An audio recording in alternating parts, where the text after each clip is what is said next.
হ্যাঁ যা। ম্যাম আজকে আমরা কি বই পড়বো? আজকে তোদের যেটা ভালো লাগে সেটাই পড়। আজকে পড়বো না, চল মজা করি। হ্যাঁ ঠিক আছে চল। ম্যামের আজকে আবার কি হলো? যাই তো।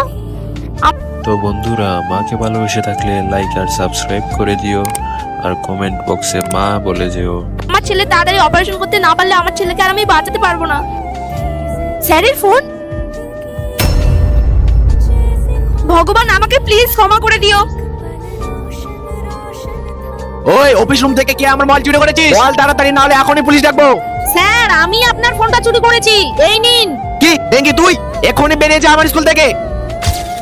ডেঙ্গি তুই মিথ্যা কেন বললি? ম্যাম আমি জানি এই মোবাইলটা আপনি চুরি করেছিলেন, আর এই দোষটা আমি আমার ঘাড়ে না নিলে আপনাকে এই স্কুল থেকে বেরিয়ে যেতে হতো। আর এই স্কুলটাতে আমার থেকে বেশি আপনার প্রয়োজন। আর এই নিন আমার টিফিনে জমানো কিছু টাকা। ভেবেছিলাম এই টাকাগুলো দিয়ে ভালো কিছু একটা জিনিস নিব, কিন্তু এই টাকাগুলো দিয়ে আপনাকে এখন সাহায্য করার থেকে ভালো কিছু জিনিস হয়তো আমি আর এই সারা পৃথিবীতে পাবো না। সরি মা, ডেঙ্গি আমাকে ক্ষমা করে দিস। ম্যাম আমি আসছি।